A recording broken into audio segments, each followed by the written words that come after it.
नमस्कार, मनी गुरु की इस खास पेशकश में आप सभी का स्वागत है। मैं हूं स्वाति रायना। क्या आप सालों पहले म्यूचुअल फंड में निवेश करके भूल गए हैं या आपके म्यूचुअल फंड में निवेश का फोलियो नंबर नहीं मिल रहा? तो जल्दी आपकी इस परेशानी का हल निकलने वाला है, क्योंकि सेबी ने inactive unclaimed mutual fund folio का पता लगाने के लिए सर्विस प्लेटफॉर्म मित्रा की लॉन्चिंग को लेकर एक ड्राफ्ट सर्कुलर जारी किया है। मित्रा पर सभी inactive unclaimed mutual fund folio का डेटाबेस होगा।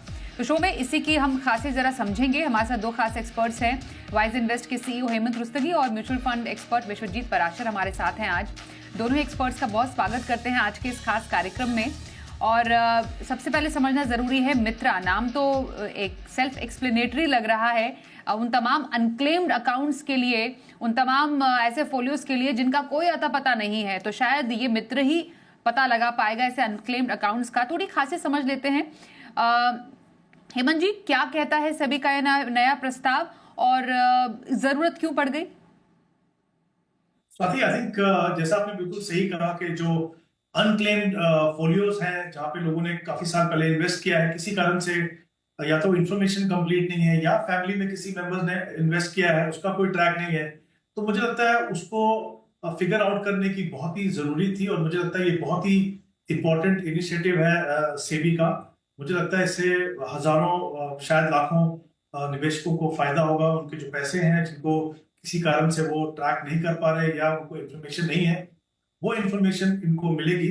और इसकी जरूरत इसलिए पड़ी है स्वाति, देखिए अभी जो हमारा जो प्रोसेस है, अभी हम केवाईसी मैंडेटरी है, तो ऑब्वियसली किसी भी निवेशक को ट्रैक करना या उनके लिए अपनी इन्वेस्टमेंट को ट्रैक करना बहुत आसान है।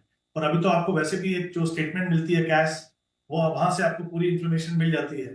ये जो इन्वेस्टमेंट्स है, ये काफी सालों पहले की है। उस समय पे हम उस समय की बात कर रहे हैं, जैसे जहां पे पैन मैंडेटरी नहीं था, पैन की जरूरत नहीं थी, केवाईसी तो ऑब्वियसली नहीं था। होता क्या था दूसरा, के जो मार्केटिंग के जो तरीके थे वो भी अलग थे। अभी क्या होता है, normally one two one interaction होता है, या तो किसी प्लेटफॉर्म के थ्रू आप करते हो, आपकी पूरी इंफॉर्मेशन अवेलेबल है। ये उस समय की भी बात है। इसके अलावा ऑब्वियसली दूसरे कारण भी है। ये उस समय की बात है जब जो म्यूचुअल फंड की जो मार्केटिंग है वो बहुत ज्यादा डायरेक्ट मेलर्स के थ्रू हुआ करती थी, फॉर्म डिस्ट्रीब्यूशन के थ्रू हुआ करती थी। तो ऑब्वियसली जब लोगों को फॉर्म मिलते थे, वो फॉर्म भरते थे। और क्योंकि पैन मैंडेटरी नहीं था, तो वो तो ऑब्वियसली ट्रैक करने का कोई तरीका है ही नहीं। तो काफी निवेशकों ने जैसे एड्रेस लिखा, वो इनकम्प्लीट एड्रेस लिखा, ईमेल नहीं लिखा, फोन नंबर नहीं लिखा। अब अगर किसी डिस्ट्रीब्यूटर के थ्रू भी अगर इन्वेस्ट किया हो, तो वो चाह के भी इन तक नहीं पहुंच पा रहे हैं, क्योंकि ना तो उनके पास पूरा एड्रेस है, ना तो उनके पास ईमेल है, ना तो फोन नंबर है। तो जाहिर सी बात है कि काफी लोगों का काफी पैसा जो है वहां अटका हुआ है। और कभी कभी क्या होता है, आप कोशिश करके अगर पता भी कर लें कि ये वाले एड्रेस है, उनसे बात करने की कोशिश भी करें, तो क्योंकि जैसा हम जानते हैं बहुत सारे ऑनलाइन फ्रॉड्स होते हैं, तो काफी निवेशक बात ही नहीं करना चाहते, कि नहीं, उनको लगता है कुछ ऐसा कुछ फ्रॉड ना हो। अब क्योंकि सेबी ने जो इनिशिएटिव लिया है कि दोनों जो रजिस्ट्रार्स हैं, वो ये पूरी की पूरी इंफॉर्मेशन इस प्लेटफॉर्म के ऊपर देंगे। यानी अगर आपको लगता है कि आपने या किसी किसी मेंबर ने फैमिली के कुछ इन्वेस्टमेंट किया हो, तो एटलीस्ट आप वो एक प्रोसेस को इनिशिएट कर सकते हो वो ढूंढने के लिए। अभी जैसे अगर ओपन एंडेड फंड में है, ओपन एंडेड फंड तो चलता रहेगा, कितने सालों से इन्वेस्टमेंट चलती जा रही है, तो कोई तरीका नहीं है। मुझे लगता है ये बहुत ही अच्छा इनिशिएटिव है, और ये मदद करेगा काफी लोगों को, इन्वेस्टर्स को, जिन्होंने पहले पैसा लगाया है, स्पेशली क्योंकि वहां पे कोई इंफॉर्मेशन नहीं है। तो एटलीस्ट एक प्रोसेस इनिशिएट होगा, और मुझे लगता है ये बहुत ही अच्छा कदम है और काफी लोगों को इससे फायदा होगा। बिल्कुल। तो और जैसा हमें मालूम भी है, अभी हाल ही में आंकड़े आए थे, हजारों करोड़ के अनक्लेम्ड खाते पड़े हुए हैं म्यूचुअल फंड में। कई ऐसे पैसे पड़े हुए हैं जिनका कोई अता पता नहीं है, अब मालूम ही नहीं कि किससे रिलेटेड है। तो एक बार ये तो क्योंकि अभी प्रपोजल है, ड्राफ्ट सर्कुलर पर सुझाव 7 जनवरी तक मंगाए गए हैं विश्वजीत जी। क्या कुछ आपको लगता है इस पूरे प्रोसेस में चैलेंजेस भी आ सकते हैं? क्योंकि इतने पुराने पुराने किसी के फोलियो, अब किसी ने किसी टाइम पे निवेश किया होगा, किसी के हो सकता है दादाजी ने या उनके पिताजी ने शायद हो सकता है निवेश भी किया हो, या ऐसा कोई खाता हो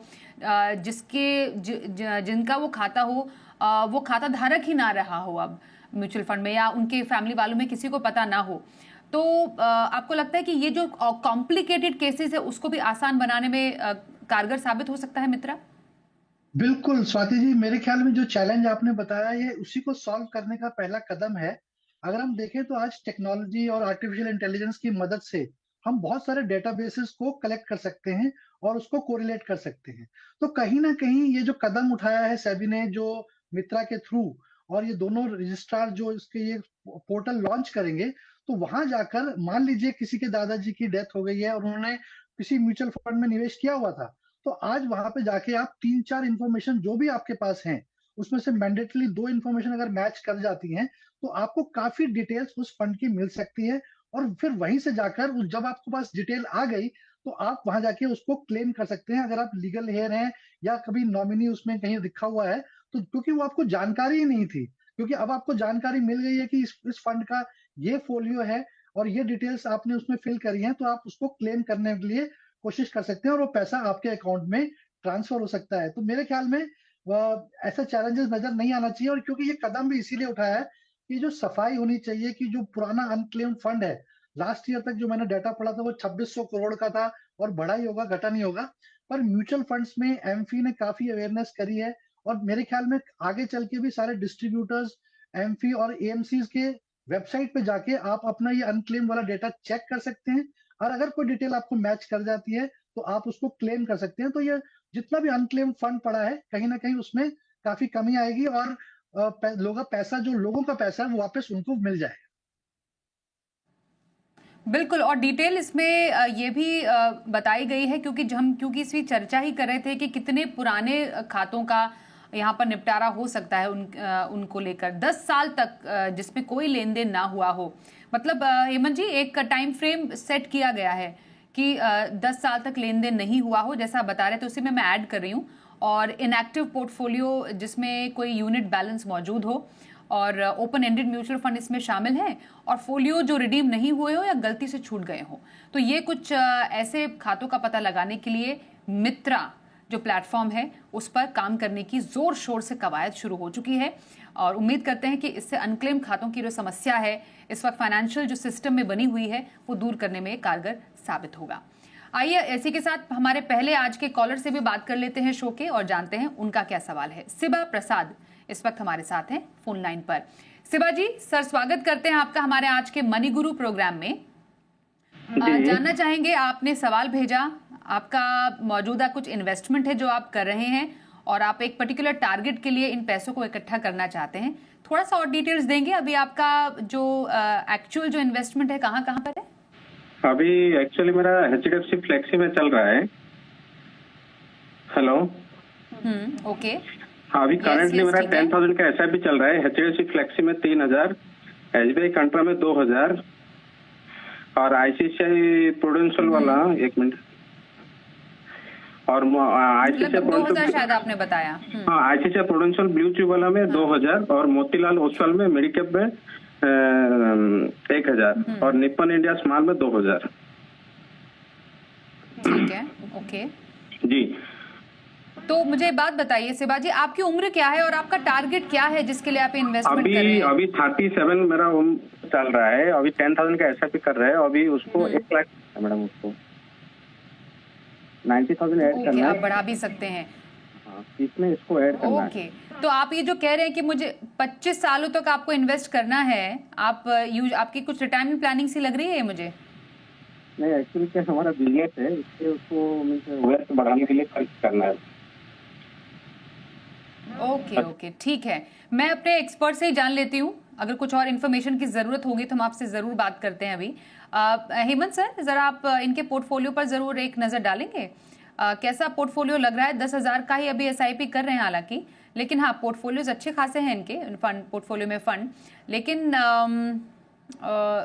ये 10% के SIP स्टेप अप भी करने की बात कर रहे हैं, तो ये अच्छी बात है। सर कितना इकट्ठा कर सकते हैं?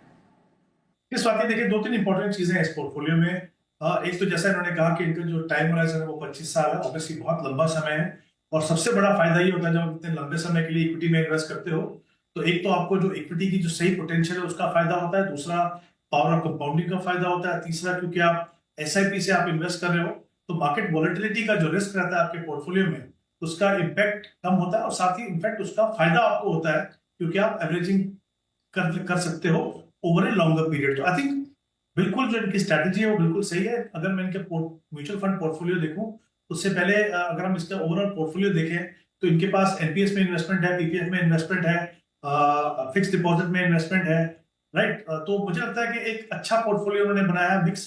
बट एक चीज हमेशा ध्यान रखनी चाहिए, स्पेशली जब आप 25 साल के लिए इन्वेस्ट कर रहे हो, आपका हर एसेट क्लास या हर इन्वेस्टमेंट ऑप्शन का प्रोपोर्शन क्या है। अब क्योंकि यहाँ 25 साल की बात हो रही है, तो मुझे लगता है कि इनका जो फोकस ज्यादा जो है इक्विटी और इक्विटी रिलेटेड फंड्स पे होना चाहिए। लेकिन अभी जो हम देख रहे हैं कि उनकी जो इन्वेस्टमेंट है वो 10,000 की है। हालांकि ये कमिटेड है कि हर साल वो 10% से अपनी एसआईपी बढ़ाएंगे, पर मुझे लगता है थोड़ा सा फोकस और करने की जरूरत है। तो पहले इनके पोर्टफोलियो को देख लेते हैं। इनके पास 5 फंड है। जिस तरह की कैटेगरी होनी चाहिए, जिस तरह के फंड होने चाहिए, वो इनके पास है। फ्लेक्सी कैप में HDFC flexi cap, SBI contra, एक कॉन्ट्रा फंड लॉन्ग टर्म के लिए बहुत इंपॉर्टेंट है। एक pure large cap fund ICICI blue chip, Motilal mid cap जो वन ऑफ द इनफैक्ट कहूंगा कि best performing mid cap fund है राइट नाउ, और Nippon small cap. Fund selection बिल्कुल सही है, एलोकेशन बिल्कुल सही है। तो ये पोर्टफोलियो को आप कंटिन्यू करते रहिए। अपनी जो कमिटमेंट है 10% की, उसको आप बढ़ाते रहिए। आप इन्होंने जो कहा है कि वो जो 20 लाख का जो एक मुश्त रकम हमको करनी है अपने एफडी से, वो डिपेंड करेगा इनकी टाइम होराइजन कितनी है। तो अगर टाइम होराइजन बहुत लंबा नहीं है तो हाइब्रिड फंड को देखिए, जैसे बैलेंस एडवांटेज फंड हो गए या इक्विटी सेविंग फंड हो गए, उस कैटेगरी को देखिए। अगर लंबा समय है तो फिर वो एलोकेशन इन फंड्स में आप सिस्टमैटिकली करिए। इतना बड़ा पैसा एक साथ मत लगाइए। Over the next 6 months 1 year, depending on आपका कितना टाइम होराइजन है, उसके ऊपर लगाइए। और काफी अच्छा कॉर्पस जो है इनका बनेगा, एटलीस्ट 2 करोड़ के ऊपर तो आराम से बनेगा जिस तरह की वो इन्वेस्टमेंट कर रहे हैं। और क्योंकि 10% कर रहे हैं तो ऑलमोस्ट उसका डबल हो जाएगा 25 साल में। तो एक बड़ी रकम बनेगी, लेकिन आपको अपना डिसिप्लिन बना के रखना है। 25 साल तक बहुत सारे चैलेंजेस आएंगे, उनसे आपको घबराना नहीं है। अपना फोकस रखिए। आई थिंक आप बिल्कुल सही दिशा में है। जैसा मैंने कहा, थोड़ी एलोकेशन बाकी कंजर्वेटिव ऑप्शन से निकाल के आप म्यूचुअल फंड में बढ़ाएंगे तो मुझे लगता है आपका पोर्टफोलियो कहीं ज्यादा बड़ा बन सकता है। बिल्कुल, तो ये आपके लिए सलाह है हेमंत जी की ओर से। सिबा, आपको बहुत बहुत शुभकामनाएं। अगले कॉलर से बात करते हैं। किरण कुमार जी इस वक्त हमारे साथ हैं। नमस्कार किरण जी, स्वागत करते हैं सर। जरा बताइए अपने निवेश के बारे में कुछ और डिटेल्स हमें। कौन से पर्पस के लिए आप ये इन्वेस्टमेंट कर रहे हैं? जी किरण जी, किरण जी सुन पा रहे हैं आप हमें? एक बार फिर से उनसे बात कर। यस यस, बिल्कुल बिल्कुल, प्लीज अपने सवाल पूछिए। हेलो किरण जी सवाल पूछिए। यस यस, सुन पा रहे हैं, सवाल जी। पूछिए। मैंने अपना पोर्टफोलियो शेयर किया है, तो मेरा क्वेश्चन है कि ये जो इन्वेस्टमेंट्स किए हुए हैं across this different fund, is it right, और उसमें कुछ और डाइवर्सिफिकेशन करना है, रिडक्शन करना है, number 1। And this is from the long term point of view, almost 15 years का लॉन्ग टर्म व्यू है। तो वांटेड टू नो कि with target of around 6 to 8 crores, or from the retirement point of view. Okay. So, and again kids education, expecting 1 CR to 2 CR after 6-7 years. So ये time frame है मेरा। Okay okay, 6 to 7 year में लगभग 1 करोड़ तक का amount retirement के लिए, around 6 to 10 crore या 8 करोड़ का कॉपस इन्हें चाहिए। विश्वजीत जी, आप जरा किरण जी के पोर्टफोलियो पर एक नजर डालें। इनके फंड्स कैसे लग रहे हैं? जी बिल्कुल, किरण कुमार जी, आपने काफी फंड्स ले रखे हैं और उसमें मुख्यतः देखें तो थीमेटिक फंड्स का भी काफी आपने लिया हुआ है। तो कोशिश करें थीमेटिक फंड्स पे अच्छी नजर बना के रखें, क्योंकि ये थोड़े से रिस्की होते हैं और कब थीम प्ले आउट हो जाए उसका पता नहीं चलता। तो कोशिश करें अपना जो कोर पोर्टफोलियो है वो लार्ज कैप, फ्लेक्सी कैप या फिर मल्टी एसेट या मल्टी कैप फंड्स में रखें, ताकि आपको रिस्क जो है ओवरऑल पोर्टफोलियो में कम लेना पड़े। जहां तक कि आपका लक्ष्य का सवाल है, आपने करीब 70 लाख रुपए का कॉर्पस जनरेट किया हुआ है विद प्रॉफिट अगर लगाए, तो ये 70 लाख रुपए अगर हम 12% का सीजीआर लेके चले तो 7 साल में करीब करीब 1.5 करोड़ रुपया बन जाता है। तो यहाँ पे आपके जो बच्चे की पढ़ाई है वो लक्ष्य आराम से आप अचीव कर सकते हैं। और आपने एक बहुत अच्छा कॉर्पस गोल रखा हुआ है 6 से 8 करोड़ का रिटायरमेंट फंड के लिए। तो मेरे ख्याल में आपने इन्फ्लेशन को कंसिडर किया हुआ है, उसके लिए बहुत अच्छी बात है। पर ये जो पोर्टफोलियो आप बना रहे हैं, इसमें कोशिश करें कि जो आपने 1,20,000 की एसआईपी कर रहे हैं, तो इसको आपको कहीं ना कहीं यहाँ इससे आप 6 करोड़ रुपए तक पहुंच जाते हैं 15 वर्ष में। और अगर आप इस 2 करोड़ जो बैलेंस है, अगर हम 8 करोड़ को पूरा गोल मान के चलें, तो कहीं ना कहीं आपको थोड़ी सी SIP अपनी बढ़ानी होगी, और बहुत ज्यादा नहीं, केवल 5 या 6% के हिसाब से एनुअल आपको स्टेप अप करना होगा, जिससे आप 8 करोड़ के लक्ष्य तक आराम तक पहुंच जाएंगे। जो फंड्स हैं आपके देखें तो थीमेटिक फंड्स को कम करें। लार्ज कैप फंड्स आपके पोर्टफोलियो में मिसिंग है, तो कोशिश करें Nippon India large cap fund या फिर ICICI प्रूडेंशियल का ब्लू चिप फंड भी आप ले सकते हैं। तो इस तरीके के फंड्स लीजिए। थीमेटिक फंड्स में थोड़ा फोकस जितना कम हो उतना अच्छा है। डाइवर्सिफाइड फंड्स में ही अपना पोर्टफोलियो को बनाएं। फ्लेक्सी कैप फंड में आपके पास पारंपरिक फ्लेक्सी कैप है, तो उसमें निवेशित रहें। फंड्स का चॉइस अच्छा है, तो मेरे ख्याल में बस थीमेटिक को थोड़ा कम एक्सपोजर देना है। लार्ज कैप, फ्लेक्सी कैप और मल्टी कैप फंड्स में आपको अपना एक्सपोजर बढ़ाना है, ताकि आपका जो कोर पोर्टफोलियो है वो उसमें स्टेबिलिटी रहे और रिस्क थोड़ा सा कम रहे। तो मेरे हिसाब से आप क्योंकि आप अच्छी SIP कर रहे हैं और काफी लंबा समय है, तो मेरे को पूरी उम्मीद है कि आप अपने गोल तक अचीव कर पाएंगे। बहुत बहुत शुभकामनाएं। ओके किरण जी, बहुत बहुत शुभकामनाएं हमारी तरफ से भी आपको, आपके जो गोल के लिए आप आगे बढ़ते रहें और सलाह पर जरूर गौर कीजिएगा। एक ब्रेक के लिए रुकते हैं, ब्रेक के बाद भी बातचीत जारी रखेंगे एक्सपर्ट से, बने रहिए हमारे साथ।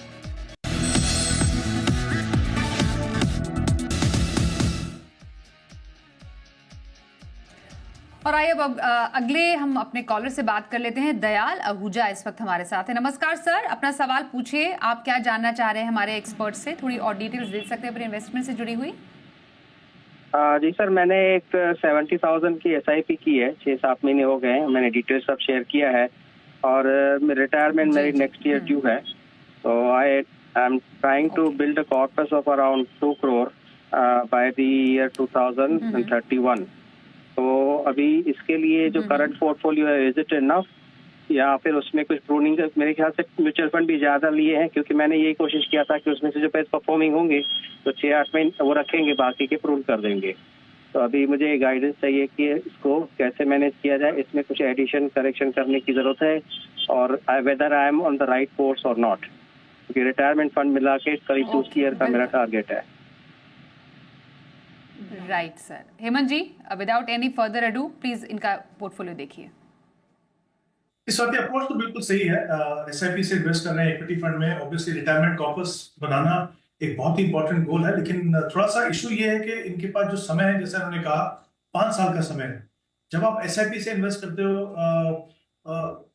SIP से इक्विटी फंड में इन्वेस्ट करते हो, तो आपकी एवरेज होल्डिंग पीरियड जो करीब 2.5 साल रहेगी। तो ऑब्वियसली ऐसे में पूरा इक्विटी पोर्टफोलियो बनाना थोड़ा सा मुझे लगता है रिस्की है। बट अगर ये पहले से इन्वेस्ट कर रहे हैं, कुछ पोर्टफोलियो उन्होंने ऑलरेडी एक्यूमुलेट किया हुआ है, तो फिर कोई इशू नहीं है। बट अगर यहाँ से सिर्फ 5 साल का समय है, मुझे लगता है थोड़ी सी फ्लेक्सिबिलिटी चाहिए, टाइम होराइजन में थोड़ा लंबा समय चाहिए। मेरा ये मानना है कि जब आप प्योर इक्विटी फंड में इन्वेस्ट करते हो, स्पेशली SIP से कम 8 से 10 साल का आपके पास समय होना चाहिए। तो कहीं ना कहीं अगर इनके पास फ्लेक्सिबिलिटी नहीं है, तो शायद पोर्टफोलियो में थोड़ा एग्रेशन कम करके कुछ शायद हाइब्रिड फंड इनको शामिल करने पड़ेंगे। बट वो क्लियरली डिपेंड करता है कि वो पहले से इन्वेस्ट कर रहे हैं या अभी इन्होंने इन्वेस्ट करना शुरू किया है। इनका जो पोर्टफोलियो में देखता हूं, तो कहीं ना कहीं मुझे लगता है ओवरलैप भी है, उसको कम किया जा सकता है। हालांकि जैसा उन्होंने कहा कि 70,000 की SIP कर रहे हैं, अगर 5 साल तक करते रहे, मैं 12% का रिटर्न भी अगर मान के चलूं, तो थोड़ा सा शायद एग्रेसिव एजम्पशन हो सकती है। तो करीब 56 या 57 लाख का इनका कॉर्पस बनेगा। तो बड़ा गैप है, जितना पैसा इनको चाहिए और जितना ये कलेक्ट कर पाएंगे। पोर्टफोलियो की बात करूं तो कुछ फंड जो है, ओवरऑल फंड सिलेक्शन अच्छी है, पर आई थिंक कंसोलिडेट करने की जरूरत है इनको। जैसे HDFC multi cap, axis multi cap, Motilal Oswal mid cap, और आप पर एक फ्लेक्सी कैप और निपॉन स्मॉल कैप, ये कुछ ऐसे फंड है जिनमें आप बने रह सकते हैं। इसको आप कंटिन्यू कीजिए। बट जैसा मैंने कहा, थोड़ा गैप है, जितना आप एक्यूमुलेट कर पाएंगे। तो कहीं ना कहीं आपको टाइम होराइजन और इन्वेस्टमेंट अमाउंट पे थोड़ा सा ध्यान रखने की जरूरत है, ताकि आप अपने लक्ष्य के नजदीक तक पहुंच सकें। बिल्कुल, तो थोड़ा सा आपको निवेश अवधि, टाइम होराइजन को बढ़ाने की जरूरत है, यहाँ पर जरूर गौर कीजिएगा। अगला सवाल हमारे पास आ रहा है रवि M हुंद्रे का। इनका जरा सवाल लेते हैं। और इनकी उम्र है 33 साल, मौजूदा लगभग 7,000 की SIP कर रहे हैं। 5 लाख से ऊपर का इनका एकमुश्त निवेश भी है। NPA से 75,000 डालते हैं। LIC में 75,000 सालाना इन्वेस्टमेंट है। 12,000 का हेल्थ इंश्योरेंस प्लान भी है। तो 25 साल में 7 से 10 करोड़ का टारगेट है। SBI कॉन्ट्रा फंड इनके पास है। SBI का ही स्मॉल कैप भी है। क्वांट का एक टैक्स सेवर ले रखा है इन्होंने। टाटा का निफ्टी मिड कैप फंड है, momentum index fund, Mirae asset का निफ्टी फंड है, तो इंडेक्स पैसिव इन्वेस्टमेंट भी है, टाटा का स्मॉल कैप है इनके पास, फिर डिफेंस फंड है एचडीएफसी का, तो थीमेटिक में भी है, निपॉन इंडिया ताइवान इक्विटी भी है, निपॉन इंडिया एसआईपी इंश्योर और पराग पारिक का फ्लेक्सी कैप भी है। विश्वजीत जी जरा इनका पोर्टफोलियो आप स्टडी करेंगे, फंड्स तो काफी हैं और अलग अलग टाइप के फंड्स भी हैं, कितना इकट्ठा कर पाएंगे? बिल्कुल रवि उंद्रा जी, आपका पोर्टफोलियो में थोड़ा सा एग्रेसिव है क्योंकि आपने मिड कैप, स्मॉल कैप और इंटरनेशनल इक्विटी जैसे फंड्स भी ले रखे हैं, थीमेटिक फंड्स भी हैं। तो कहीं ना कहीं अगर देखें पोर्टफोलियो को बैलेंस करने के लिए तो लार्ज कैप, फ्लेक्सी कैप थोड़ा सा कम है। तो कोशिश करें large cap, flexi cap, multi cap जैसे फंड्स को लें, डाइवर्सिफाइड फंड्स को लें। थीमेटिक फंड्स थोड़े से रिस्की हो जाते हैं। आपका कोर पोर्टफोलियो जो है वो डाइवर्सिफाइड फंड्स का ही होना चाहिए। जहां तक आपने प्लानिंग कर रखी है, आपने इंश्योरेंस भी ले रखी है, हेल्थ इंश्योरेंस भी ले रखी है, तो वो बहुत अच्छी बात है, आपने पहला स्टेप अच्छा उठा रखा है। इन्वेस्टमेंट्स को देखें तो 7,000 की एसआईपी है और आपने 5.5 लाख रुपए करीब करीब जोड़ भी रखे हैं, कॉर्पस जनरेट किया है। तो अगर हम 5,30,000 को देखें, आपके पास सबसे बेस्ट पार्ट जो है रवि साहब वो है आपके पास टाइम होराइजन, क्योंकि 25 साल है और आपने 33 साल में बहुत अच्छी प्लानिंग स्टार्ट कर दी है। तो यहाँ से क्योंकि आपके पास टाइम होराइजन है तो एक पावर ऑफ कंपाउंडिंग का पूरा लाभ मिल सकता है और आप अच्छा खासा कॉर्पोरेट कॉर्पस जनरेट कर सकते हैं। और आपने लक्ष्य भी अच्छा रखा है 7 से 10 करोड़ का। तो ये 5.5 लाख जो रुपए हैं ये कहीं ना कहीं 90 लाख बन जाएंगे अगर हम 25 साल तक निवेशित रहते हैं। और और आपने जो एनपीएस में किया हुआ है ये भी एक अच्छा स्टेप है, क्योंकि आपको एक रिटायरमेंट के लिए अच्छी प्लानिंग हो जाएगी। ये भी करीब करीब 1 करोड़ बन जाएगा और यहाँ से आप 60% पैसा टैक्स फ्री भी निकाल सकते हैं। अब अगर हम 7 से 10 करोड़ की बात करें तो कहीं ना कहीं 4 करोड़ का गोल मिसिंग है। तो उसके लिए आपको ये 7,000 की एसआईपी में कहीं ना कहीं हर साल 15% का स्टेप अप करना पड़ेगा, तब कहीं जाके आप ये इस बड़े गोल को अचीव कर पाएंगे। तो कोशिश करें अपनी एसआईपी को जितना बढ़ा सकते हैं, जो लमसम आपको मिले उसको निवेश करते रहें और पोर्टफोलियो में large cap, flexi cap, multi cap जैसे फंड्स का और एडिशन करें। और ये थीमेटिक फंड्स को और थोड़ा सा जो इंटरनेशनल इक्विटी फंड्स हैं इसको आप रोक सकते हैं, स्टॉप कर सकते हैं। जो फंड्स की मैं सलाह दूंगा उसमें आईसीआईसीआई प्रूडेंशियल ब्लू चिप ले सकते हैं आप। फ्लेक्सी कैप में आपके पास पराग पारिक फ्लेक्सी कैप है तो आप बजाज फिनसर्व का फ्लेक्सी कैप भी ले सकते हैं। इसके अलावा मोतीलाल ओसवाल का large and mid cap fund ये भी आप ले सकते हैं। तो इस तरीके के फंड्स को आप ले, और कोटक का मल्टी कैप फंड, तो ये 3-4 फंड्स आप ऐड करें पोर्टफोलियो में। थीमेटिक फंड्स को कम करें तो आपका रिस्क भी कम हो जाएगा। और एसआईपी को जितना बढ़ा सकते हैं कोशिश करें कम से कम 15% हर साल अपना स्टेप अप करें, तो आप 7 से 10 करोड़ का जो लक्ष्य आप रख रहे हैं उसके काफी नजदीक पहुंच जाएंगे। तो ये रही आपके लिए आपके पोर्टफोलियो पर राय। मैं रवि जी के लिए ये विश्वजीत जी की तरफ से उनके पोर्टफोलियो पर आई है suggestion. Thank you so much Hemant ji और विश्वजीत जी हमारे साथ इस कार्यक्रम में आज शामिल होने के लिए। मनी गुरु में बस इतना ही, वक्त एक ब्रेक का है, देखते रहिए जी बिजनेस।